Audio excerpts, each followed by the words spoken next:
دوستوں، حج کا موسم ہے اور الگ الگ کنٹریز سے مسلمان حج کرنے مکہ پاک حاضر ہوئے ہیں۔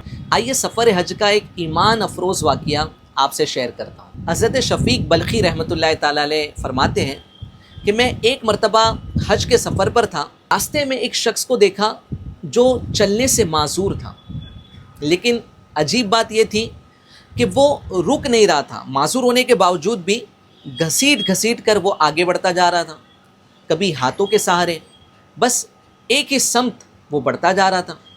میں نے پوچھا، بھائی کہاں جا رہے ہو؟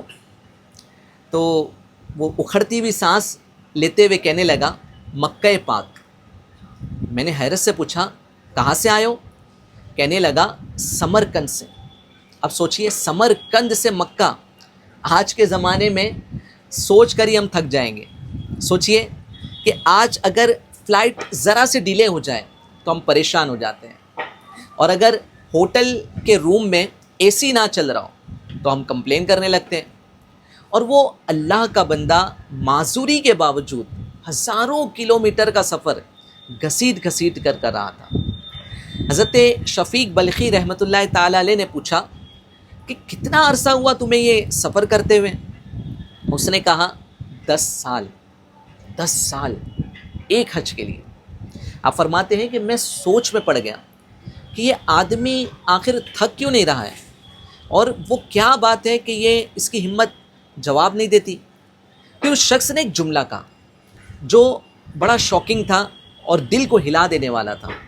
کہنے لگا، مجھے سفر کی تھکن محسوس ہی نہیں ہوتی، کیونکہ جب بھی تھک جاتا ہوں نا تو کعبہ معظمہ کا تصور کر لیتا ہوں اور پھر چلنے لگ جاتا ہوں۔ آپ نے دیکھا کہ کتنا عشق تھا اسے حج بیت اللہ کا۔ اور ہم غور کریں، ہمارے پاس گاڑی ہے، صحت ہے، دولت ہے، لیکن پھر بھی ہم میں سے کچھ لوگ ہیں جو حج کرنے سے ڈرتے ہیں۔ بہت رش ہوگا، بہت زیادہ تھک جائیں گے۔